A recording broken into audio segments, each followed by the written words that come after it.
cuáles son las consecuencias tributarias que puede generar la caída de la ley 1943 de 2018, denominada también ley de financiamiento. Sí, en los medios de comunicación se ha estado haciendo comentarios desde mediados de agosto de que la Corte Constitucional está a punto de tomar decisiones sobre esa ley. Ustedes pueden entrar a esta página de la Corte Constitucional, ¿sí? Se busca corteconstitucional.gov.co, estoy mirando ahí arriba, es la secretaría, es las consultase, es las normas.php, y allí se digita ley 1943 de 2018, uno digita ley 1943, y entonces en este momento hay 34 demandas contra diversas normas aprobadas en esta ley, pero también hay unos expedientes que piden la inexequibilidad de toda la ley por violación de las normas para el trámite legal de una ley en el Congreso, en especial del artículo 157 de la Constitución Nacional. No se hizo la publicación de los textos que iban aprobando el Senado, por ejemplo, para que luego lo discutiera la Cámara. No se hizo el cumplimiento de ese trámite legal, entonces se le pide a la Corte declarar inexequible toda la ley de 1943, y resulta, por ejemplo, que el día 17 de septiembre uno encuentra acá en YouTube alguien que publicó este video, lo encuentran como dice, atención, se cae la mal llamada ley de financiamiento. Entonces aquí está un audio, les dejo escuchar un momentico. Sí. Siguiendo con la primicia de María Camila de esta mañana, la W ha podido identificar ya la votación en la Corte Constitucional.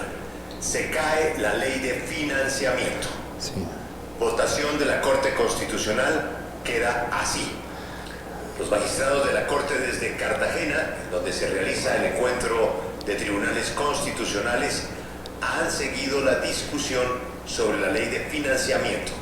La ley, repito, será declarada inconstitucional. Ok, entonces el resto del audio habla los jueces que están decidiendo tumbar toda la ley en 1943 por vicios en el trámite de su aprobación. Dice que hay 6 jueces que la van a declarar inexequible contra 3 que piden que sea declarada exequible, pero esa decisión final se va a tomar en octubre, porque la semana pasada, el día 10 de septiembre, la Corte iba a tomar una decisión, pero aplazaron la decisión para octubre 14. Para octubre 14 es lo que se decidió en la Corte, aplazar la decisión, y por eso acá en la página de la Corte Constitucional, esto salió ayer, septiembre 18 del 2019, dice: la Corte Constitucional informa que aún no ha tomado la decisión alguna relacionada con la ley 1943 de 2018. La Corte Constitucional informa que aún no ha tomado la decisión. En sesión de la Sala Plena del 10 de septiembre decidió solicitar pruebas adicionales y aplazar la decisión para octubre próximo. Entonces sí, pusieron la nueva fecha para octubre 14, y lo que estaba anunciando el martes 17 de septiembre el señor Julio Sánchez de la W, pues era que los jueces que están reunidos en Cartagena están dando a conocer su posición, y hay 6 jueces que van a pedir declarar inexequible la ley contra 3 que piden declarar exequible la ley. O sea que en términos generales la votación que va ganando por ahora es la de declarar inexequible la ley, pero el fallo final tendría que salir en octubre, cuando se cumpla esta nueva citación de los jueces en la Corte. En consecuencia, si finalmente la ley se cae y la Corte expide su sentencia así, tumbando toda esa ley de financiamiento, pues las consecuencias son que todas las normas nuevas que había creado esa ley de financiamiento dejan de existir. Entonces, por ejemplo, el régimen simple era una norma nueva, deja de existir. El impuesto nacional al consumo de bienes inmuebles deja de existir. El impuesto al patrimonio deja de existir. Y quedarían cosas nuevas que sí se alcanzaron a aplicar, y que se alcanzaron a aplicar antes del fallo de la Corte. Por ejemplo, la normalización de activos de la ley 1943, que la oportunidad de hacerlas hasta septiembre 25.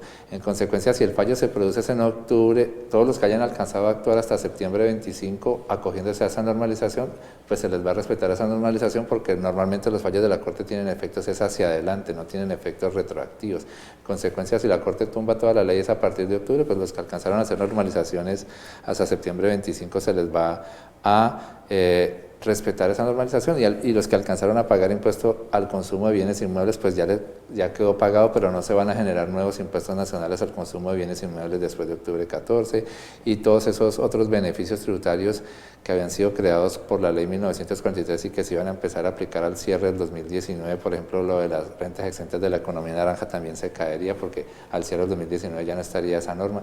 Entonces, las normas viejas que habían sido modificadas volverían a su estado natural. Por ejemplo, la tabla del artículo 241 del Estatuto Tributario, que es la tabla del impuesto de renta para las personas naturales del régimen ordinario. La ley 1943 había tomado esas dos tablas que existían hasta el 2018 y las había quitado y había dejado una sola tabla, pues entonces las cosas volverían a su estado natural que estaban hasta antes de la ley 1943, tener las dos tablas y tener la cedulación con 5 cédulas, sería el efecto final de esa ley. Y los jueces que están analizando esta ley están diciendo que pidieron más pruebas y análisis a los expertos, a las universidades, porque en realidad la ley creó muchas medidas de beneficios tributarios que al final en los 2020 y 2021 le iban a quitar recursos al Estado. Por ejemplo, rebaja la renta presuntiva y luego la quita. Eso es quitarle recursos al Estado, porque muchas sociedades, por ejemplo las de papel, tributan es sobre la renta presuntiva. También creó descuento tributario por el IVA en la compra de activos fijos productivos, eso también le quita impuesto al Estado. El régimen simple como tal le quita impuesto al Estado, porque muchas sociedades se pasan para allá y personas naturales que pagaban alto impuesto en el régimen ordinario, en el régimen simple pagan poquito impuesto. Entonces, eso en realidad fue una ley que le quitaba muchos recursos al Estado y solamente en algunos puntos le generaba ingresos al Estado. Por ejemplo, el impuesto al patrimonio era algo transitorio o la normalización era algo transitorio, pero a largo plazo eran más los recursos que se le quitaban al Estado. Entonces, por eso los jueces que están mirando esto dicen que quieren recibir también un estudio de cuáles son los efectos si se cae esta ley, y muchos le están diciendo que al final es mejor que se caiga la ley, porque esa ley había creado muchos beneficios tributarios, le bajaba también el impuesto de renta a las personas jurídicas. En consecuencia, tenemos que esperar entonces hasta octubre 14 para ver el fallo final, solo que los medios de prensa ya están dando a conocer que los jueces, la mayoría sí la van a querer declarar inexequible, y en consecuencia ya el gobierno va a tener que tramitar una nueva reforma tributaria y cerrar este año 2019 entonces con las normas viejas que rigieron hasta el cierre del 2018.